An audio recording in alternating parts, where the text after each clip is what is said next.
Hi everybody, this is Angelo Quinones and Eureka Ministries. I Ministries is designed to give you dependable and accurate answers that come straight from God's holy and inspired word, the Bible. And first of all, we're dealing with a lot of rain here in the Philippines. I mean, it's not conducive to a Bible study or a paradigm study on the Greek. But the problem is, I have two children, and they're asleep now, so they're under control, and they can't go outside today. And I am burning to get this out on YouTube because I try to get to see. I know the Theos paradigm, but I'm just saying to take an actual picture, so I don't have to work that hard of the Theos paradigm, the model for the word for God. Her, okay, and I couldn't see it nowhere on YouTube at all. And maybe you'll have better luck than me, but I don't have to check them out now because I made my own Theos paradigm, and here it goes. Now I want to give credit to who credit is due. I want to thank my wife for writing most of this. Okay, she wrote the numbers and she wrote the root of Theos, which is Thea. Okay, even added an omega to the theta and epsilon and the dative, and then the plural genitive and stuff like that. So she worked tremendously hard to type this out because we're using a cell phone, and she didn't know the secret. I found it out, but it's a usual thing that you tap the arrow twice to get the capital, but we didn't know that we could do that in this particular notebook app. So I found that out this morning, and she didn't do that. She painstakingly, wrote a capital Greek letter, and hit the arrow again, and wrote another capital Greek letter, and hit it like that. I mean, so it was like she now she knows the Greek word theos. Okay, skills. All right, guys. Now this is the singular version of the paradigm. Let me get into what's a paradigm of any kind. Not only a Greek paradigm or whatever the case may be, but just a paradigm. A paradigm in the simplest terms, okay, very simplest terms, means example or model, okay? And there are other meanings, but the word paradigm is too deep for tears. It's a very philosophical term that actually means on the surface, okay, someone's perception of something, okay, their thought of something, their beliefs of something, their understanding of something. And this stuff was written on a page, okay, because someone perceived, okay, the language in that way, okay, and how it inflects, and in how it can be used in a particular context. I mean, I'm not even doing it justice. A paradigm, the word paradigm is just a very deep term, okay, that we're not going to get into. You understand what I mean? So that's just the thing. Now, I took several pictures of this, okay, because I made a paradigm a long time ago in another notebook app, and I lost it. I don't know where's the paradigm. It's probably in the phone someplace, and then I make sure that I took a lot of, several pictures of this, backwards and forwards and all this other stuff, you know what I mean? Now, I want to, before people start complaining, okay, because there are people that complain on YouTube. They don't even say thank you, but they complain, So, the sigma is the ancient sigma. This is not the small version of the word for God in our Bibles. That is sometimes it's capitalized and sometimes it's not. But this is not the small beta, epsilon, omicron, and final sigma that you see in our Bibles. The fourth Greek edition or the fifth Greek edition of the United Bible Society's Greek text, or the Tyndale House, a Greek New Testament, or whatever the case may be. Okay, Byzantine text form by Pierpont, published in 2005. It's not going to be that kind of paradigm. That'll be a different paradigm, and And so I'm actually killing two birds with one stone. I'm presenting you how this stuff, okay, for the most part anyway, okay, appears in an ancient manuscript, okay, all right, like Alexandrinus and etc. Okay, manuscript 04. You understand what I mean? So that's just the deal. So I mean, that's just the deal. Now, so the sigma is not the usual sigma that you see. You don't see that sigma anymore. The C-looking letter that look like in the word car. You just don't see that sigma in our Greek New Testaments unless, okay, someone is copying from the those ancient manuscripts. Okay. So that's one thing, and let me see if I could pick something else out here. So basically, and you see to God here, I could have used other keywords. I could have used the word with, the word in. So, have that thought in your mind that it's not only to God, to, or theo, I should say, or to theo. It has other keywords, okay? Now, even, beyond the basics of biblical Greek, okay, theon, okay, can mean of God also, just like the genitive form, okay, means of God, theou. Okay, so I just wanted to throw that in there, okay, but that's not necessary now, to understand that now, but it can mean of God, the singular accusative masculine construction. Also, let me just add this. There is a thea paradigm. I didn't type that out yet. I don't think that's really necessary to get into that, though I can, get into a couple of constructions here and there in our study of the theos paradigm, which is the name of the series. Okay, it's going to have a playlist or a folder, if you will, and God willing, we shall do this and that, and all these studies are going to be in that folder. It's going to be called the theos paradigm. Okay, it's going to be written out in English and probably in Greek also, and that's just the deal. Now, what else I can say? Also, when I got into, and I don't see it here, it's there someplace. All right, okay. When I got into the, okay, I said, "Oh God," to bring out the vocative sort of deal that's going on. That's not necessary to do, it's not necessary because, Jesus Christ our Lord, and I am a BCTES, a born again Christian, Trinitarian, evangelical saint. Okay, evangelical with a capital E. Okay, who believes in the physical bodily resurrection of Jesus. Okay, so I mean, I'm a down to earth evangelical. You understand what I'm saying? Who believes these things? Who believes in the 6 core essentials of the historic Christian faith? Okay. The inspiration of the scriptures, the virgin birth, the deity of Christ, the blood atonement upon the cross, okay, the bodily resurrection of Jesus Christ, that the same body that he was born with was the same body that was raised from the dead. Indeed, his spirit was raised, you mean out of Sheol from the dead ones, because it's ton nekron there, I understand that. But the body came back to life also. So there's two things going on. He was lifted from Sheol, lifted from the center of the globe, if you will. You understand what I'm saying? Read Matthew chapter 12, verse around 40, 41, like that. Read also Ephesians chapter 4, and all of that good stuff.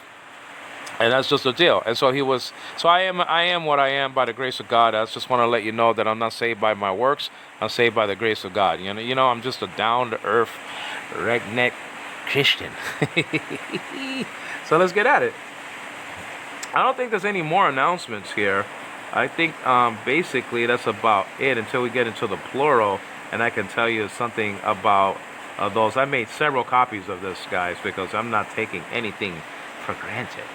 So let me just do this. Oh, no, I'm not going to take a picture of it because then it's going to mess up the recording. So let me start with the singular, okay? You know that this is the theos paradigm, so I don't really have to show you the title too much. Okay, so that's just the deal. Let me see if you can see the title anyway, if I wrote it. But I'll have it as a thumbnail for you guys, okay? So let me just concentrate on the 5 constructions in the singular. Okay, 5 constructions. Okay? There are 9 constructions overall that I listed here on my paradigm for theos, okay? Well, let's read them. Number 1, okay, is theos. We won't get into the meanings yet, but let me just, read these. Number 1 is theos. Number 2, theo. Number 3, theo. Number 4, theon. Number 5, the. Now, one thing about this, I didn't put accent markers on these because I don't think I could do that on the phone, on the phone app that I have. So sometimes theos would be, the emphasis will be on the first syllable, the, okay, and it'll go down after that, theos. Sometimes it will go, like I think in John 1:1c, theos, okay, it will go down. It will be a graph marker instead of an acute marker or something like that, So I didn't write the acute markers and the accent markers and stuff like that. So that's I couldn't do that because of the limitations of the app that I have to write out the Greek. Okay. And remember that the C-looking letter in this paradigm is the S, is the sigma. And I made this paradigm with the capital sigma, but I say, people are going to complain about that and say, well, that's only a capital. That's only used for a capital, like in the word Solomon or whatever the case may be. So I deleted that and switched to the English typing keyboard and put the C and stuck the C there because it looks the same anyway. If you're looking at, theos, either when it's abbreviated or whatever the case may be in these ancient manuscripts, you understand what I'm saying? Okay, you're gonna see that it looks like a C, like in the word car, the sigma, the sigma at the end. Okay. Basically, those are all the announcements. I mean, it's just like going to a movie and seeing all these commercials. Okay, you understand what I'm saying? All right. So number 1, theos. Number 2, theo. Number 3, theo. Number 4, okay, theon. And number 5 for free, the. Now, what do they mean? Number 1, theos is the nominative case construction, okay, of the Greek word theos, which means God. Either God is something or God, okay, all right, did something. But you have to be careful, okay? And this is what I can do in the future. I could say, oh God, right after the God there, okay, This can be used, theos can be used as a vocative, and we find that recorded in Hebrews chapter 1 verse 8 and Hebrews chapter 10 verse 7. Okay, so the interior evidence of the book of Hebrews actually, gives credence to the old God translation rather than the translation that the witnesses have recorded in their distortion. The translations, Hebrews chapter 1 verse 8, because that's not the context. God is not the throne of Christ there in the text. Okay, you understand what I'm saying? He's not the throne of Christ. He's addressing, his son. Okay, it says Tan Huyan in the accusative case construction, limiting, the extent of the address. He's addressing him only and calling him, oh God, with special definiteness. Now I get into that, and I could get into that further in Hebrew 1:8 studies in the future.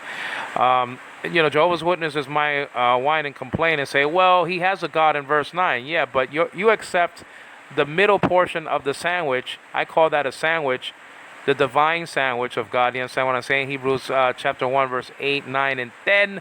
And he's called Jehovah. When you go back and check out where that quotation is found and recorded from verse 10 of Hebrews chapter 1, you see, if you trace it, you see the tetragrammaton, 9 times, Greek word el once for God in a singular, but 9 times you see the tetragrammaton in that Psalm 102. So no doubt, God the Father, the Father calls, Jesus Christ, our Lord, his Shen, O God in verse 8, and Yahweh or Yahweh in verse 10, according to all the scriptures. But let's get back to the theos paradigm. Number one, theos is in the nominative case construction, okay, which can be the subject of the sentence. Let's just put it like that, okay. Ha theos can be a vocative also in the Bible, okay. It is found like around 8 or 12 times as a vocative or a vocative a translation in the Greek New Testament. And just in the book of Psalms, is O God or Ha theos is used as a vocative at least 63 times. Okay? So theos is nominative, is a nominative case construction. And we can get into the case morphemes later on. But theos is in a nominative case construction. Number two, theou, okay, it means of God or gods with an apostrophe, not in the plural, but with an apostrophe, you understand? Okay? And like God's love, God's church, like that. And that's it. That's not it. There's a lot more to that, okay? Okay, you understand? Number three, okay, theo. Now, my wife typed out the construction with an omega. I did not tell her to write the iota after that. Okay? In our Bibles today, the physical Bibles or apps or whatever the case may be, when you're dealing with the small letters, if you will, of the Greek, you will see a little tiny I, okay, or iota underneath the omega. Okay? That's called an iota subscript, and that's the true case ending, okay, of theo. But you don't see that here, though, because I wrote everything in capital letters, and that's just the deal. But the iota, the I, is the case ending. It's a true case ending, and we'll get into that in, further on down the road in this study or in another study in this Theos Paradigm series. God willing, we shall do this and that.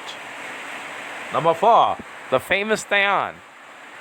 Okay, I say famous because, the witnesses use that against the Christian kirk or church. Okay? They don't know any Greek, some of these dear people, and they're using that against us. And I'm going to show you how they use a John 1:1b, which I call beta, John 1:1 beta. Okay, all right? And that's just the deal. We'll get into that. We'll get into a little bit of John 1:1 as we go down the road of the Theos paradigm. Number five, the, which is a strict vocative, okay, like kurie, things like that. The means God as a direct address, and I put "Oh God" here just to emphasize the vocative, okay, that this is a vocative construction. This is a direct address to God. And Jesus did that upon the cross. He said, "Te emu, my God, my God."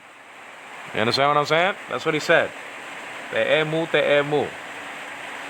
Now, in another gospel, okay, you're talking about another construction. He didn't use te, okay, but he did use te mu in one of the synoptic gospels.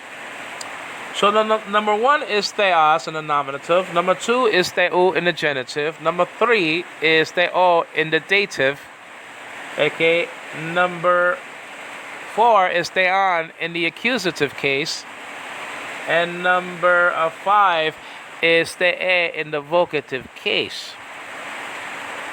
Now you may say, are there more cases in Greek? Yes, but no one teaches them these days. They made applesauce into some of these cases. Okay, they put cases together and made applesauce out of them. Okay, you understand what I mean? No one likes to teach 8 cases anymore because they think it's too confusing for the students. Okay, that's why it's not really necessary to know all the Greek paradigms. There are some essential paradigms to know and understand. Okay, but nowadays people don't get taught all of the Greek paradigms. Okay, hundreds and hundreds and hundreds and hundreds of paradigms. Okay, they're not taught that because if you understand, like Mount said, the triggers, then you can, make up your own paradigm. Okay, very easily, because some are very regular constructions. All right. So number one, nominative is the case of designation. Okay. Number two, theou is in a genitive case, and that's the case of definition, description, or attribution, or limitation as to kind, said Manti in his manual. What kind of a heart? What kind of a kingdom? Like that. Number three, theo is in a dative case, and that's the case of interest. Okay? He lied to God. To theo is in a dative there recorded, and the scriptures cannot be broken. Okay, that the Holy Spirit is also God. You understand what I'm saying? One God. Okay, three persons. You find that recorded in Praxis Apostolon, the Acts of the Apostles, chapter 5 and verse 4. The Holy Spirit, Panuma, Atapanuma being mentioned and recorded in verse 3 of that book, of that chapter. Number 4, theon, the famous theon, I say, like I said before. Okay, that's in the accusative case, the case of limitation. Just like the genitive, because they're both limiting cases, but the genitive limits as to kind, the accusative case limits as to extent. The extent of the hearing in Praxis Apostolon, the Acts of the Apostles, chapter 22, verse 9. They didn't understand the voice, says the NIV. At least one of the NIVs anyway, okay? And the NASB, correcting the mistake of the King James, they didn't hear the voice. Contradicting what went before in the Acts of the Apostles, chapter 9, verse 7. Great translation of the Bible, one of the best ever made, ever recorded, okay?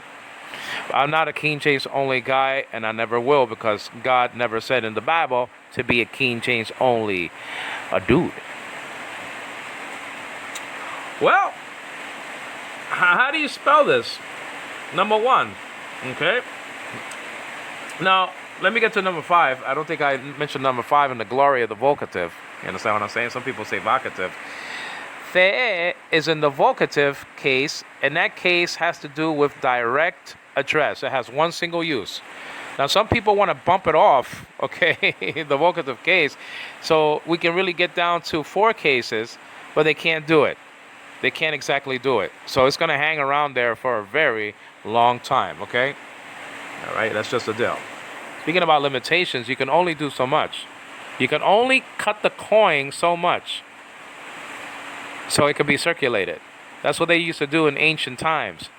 Adokimas, okay, not approved. I think that's the last verse of chapter 9 of 1 Corinthians. Okay, you understand what I'm saying? Adokimas means disapproved or not approved or whatever the case may be. Castaway, says in one translation. Okay, from the ministry, not of salvation. But they used to chisel these Greek coins to such a degree that they couldn't be used anymore. Okay? So, I mean, that's the danger of, chiseling down the... is chiseling a word? Chiseling down the Greek things of Greek to such a degree that you can't use them anymore, and they become worthless. Okay, you sort of deface the true intention of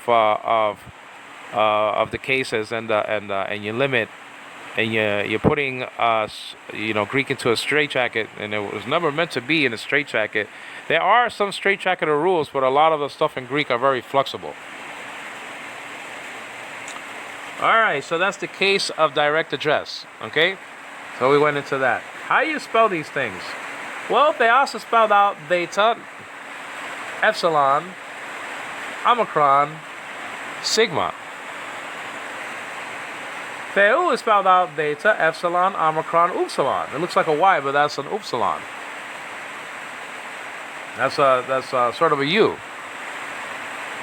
Number 3, theo. Spelled out theta, epsilon, omega.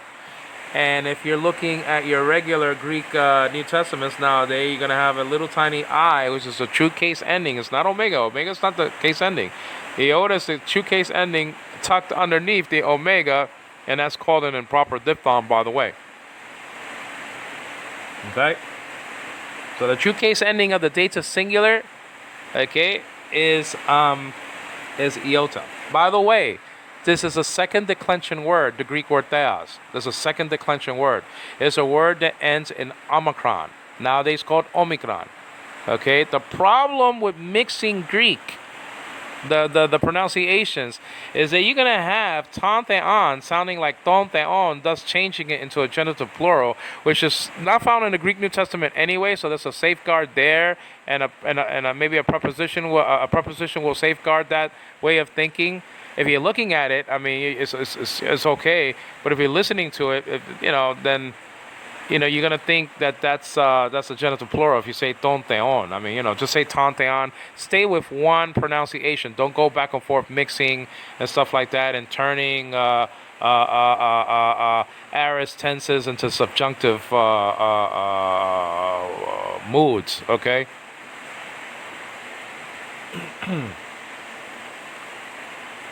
Well, then you have theon spelled out theta, epsilon, omicron, nu. Okay? And then you have the you have theta, epsilon, epsilon. Now let's get into the modern pronunciation. Let's switch gears. Okay? It would be something like this, okay? The spelling of it. It will be theta. That's the theta nowadays. It's pronounced theta. Theta, like F-I-T-A. Okay, for example, theta, not theta.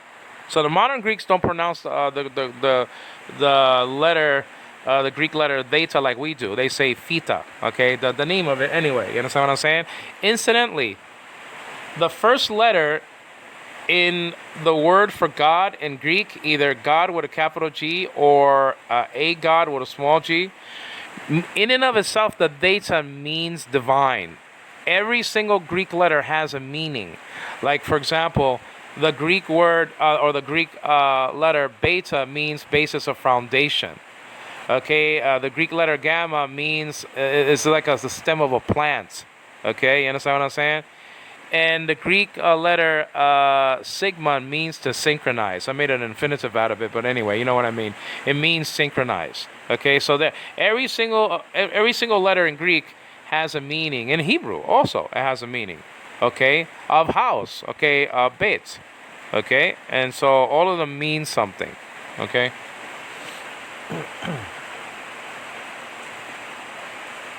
So you have theta. Now I'm switching gears to like I said before, modern pronunciation. Theta, epsilon, omicron. It's not called omicron nowadays. The Greeks nowadays, it's a lazy way of saying modern Greek nowadays, okay? I understand that. But nowadays, it's just more easier, okay? It rolls on the tongue. Nowadays, okay, nowadays the Greeks don't like the I sound, like in alpha iota or epsilon iota in some circles. They don't like the A sound, like in the letter eta. They don't like that. And they don't like the A sound, like in omicron, like in the word hot. They don't like that. They like the O, E, and E sounds. Okay?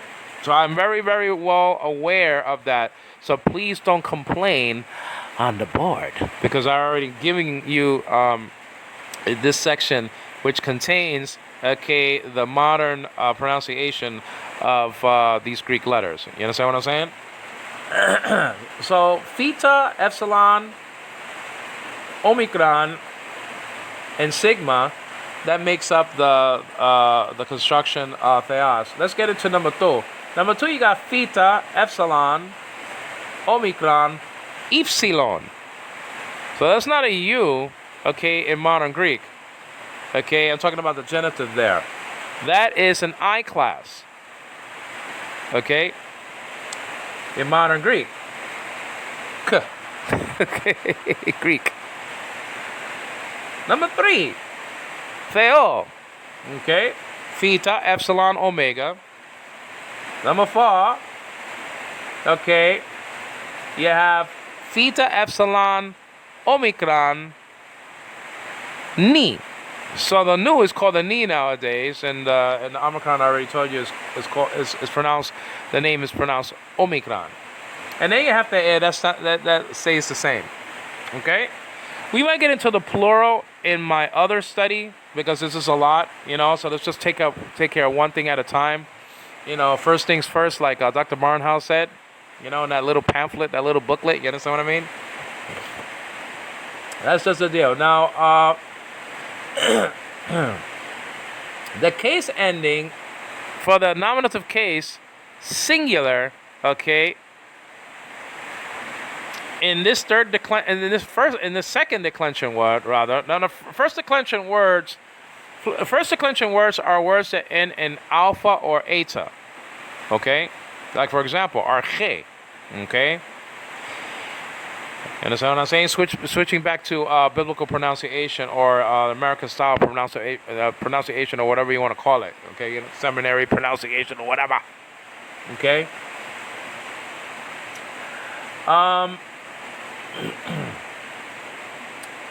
Getting back to number 2, okay?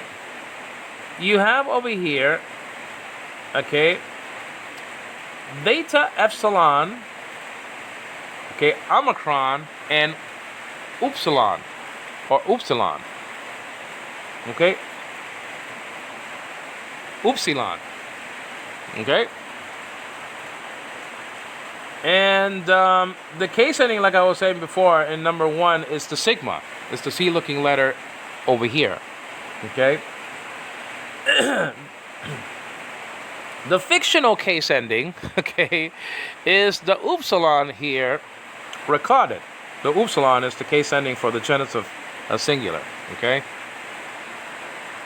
The number 3, the iota, okay, the iota, I-O-T-A, iota. That is the true case ending for the dative singular in this what? But alas, we don't see it. Okay, but that's the true case ending. Okay, just tuck that in your mind. That it's not omega, it's the I written underneath the omega in Greek editions and stuff like that. You understand what I'm saying? Number 5. Okay, the case ending in the accusative, okay, singular, is ni or nu. Okay, because I switched back to biblical pronunciation, nu. Okay, there is a nu in Hebrew that's actually called nun, N-O-O-N or N-U-N. Okay. Okay, so that's just the deal. Theos is found and recorded more than 1,300 times in the Greek New Testament. Okay. It is used to translate Elohim and Yahweh in the Old Testament, the Greek Septuagint.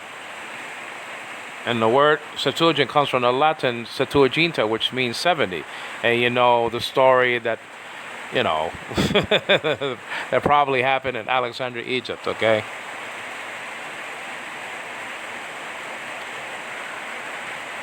All right. So that's just the deal. Now, over here I say again, number 1, theos means God in the singular. Number 2, remember this is a singular part of the paradigm. Number 2, theo means of God. You understand what I'm saying? Or gods with an apostrophe.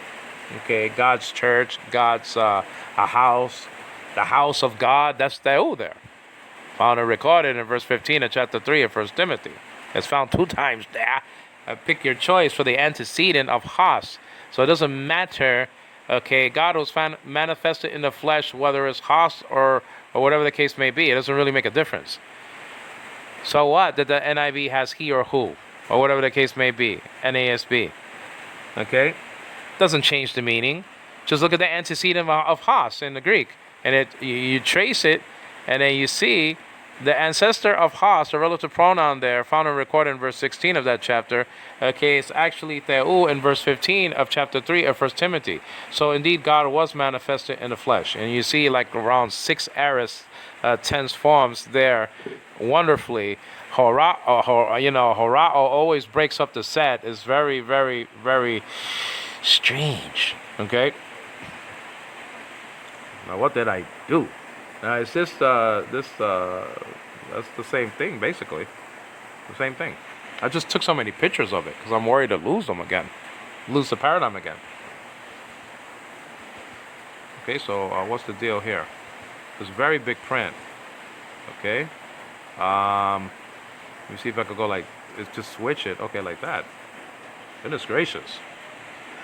All right, now let's see some scriptures. Okay, now I'm not going to have the scriptures here. I'll have that for the next session because my babies are about to wake up. Sean Donnelly and Anna Devane. I mean, that's just a deal. They're gonna wake up soon and they're gonna mess up the study. Okay. Yes, I got those names from General Hospital. Anna means grace. It's in the Bible, and it means grace or beautiful. She's 3 years old, and then so she's a young child, not a baby really, but she's a special child. And then Sean Donnelly, my newborn, he's basically 6 months old in a handful of days, and Sean means God is gracious. So those are wonderful names, even though they come from General Hospital, and I love those characters from General Hospital. All I need is Robert Scorpio, okay, and I can't lose. Okay, you know what I'm saying? Aztec treasure all over again, you know. So again, number one, theos means God. Number two, theo means of God. Number three, theo, okay, means to God, in God, with God, or whatever the case may be. Okay, maybe I'll sneak that in there next time and put some commas there and stuff like that. You understand what I'm saying? Then I have to take 10 pictures again, you know. Number four, theon means God, or it can mean of God. It can mean that also. So look out for that in the Greek New Testament. Okay, and number five, the means God, and I have here oh God just to emphasize the vocative construction or meaning or case or whatever the case may be. Okay, that's basically the study for now. It is tagged by 2,316 according to Strong's Index. Okay, and so that's just the deal. This is Angelo Quinones, and it's raining very heavily here, guys. Okay, and this is they have 2 seasons here in the Philippines. So I relocated to the Philippines from the United States of America. Okay, 4 years ago, 2018. I got married in 2018, and I have a wonderful wife, Riza, who really. Let me see if I can go and show you her name. Really, actually worked very hard on this theos paradigm. Okay, she worked very hard. And I want to thank Riza Tapayat, now Quinones, for helping me create this paradigm. Okay? This is Angelo Quinones giving glory to the God of Israel. God is not the God of the dead, nekron in Greek, but of the living. Okay? He's not the God of the moot, also Hebrew, moot, okay, but of the living. And that means that Abraham, Isaac, and Jacob were very much alive at the time that Jesus said those was. Incidentally, why doesn't he say, I'm the God of Abraham, Isaac, and Israel? Or Israel? Well, I think that everybody has to understand where they came from, okay? So that's just the deal. Supplanter was that name, is the meaning of Jacob, and he kept it there in Exodus chapter 3, around verse 14 or 15. You understand what I mean? Please subscribe to the channel. Please give me a thumbs up. Okay, I guess that's the Greek P or the sometimes the Hebrew pay. And please subscribe to my channel. Give me a thumbs up, and please leave a comment on the screen. Okay, and I will come back with part 3. This is actually part 2. Really, part 1 of the paradigm sort of a deal. But this is part 2 of the overall series entitled The Theos Paradigm. Thank you. Thanks, guys.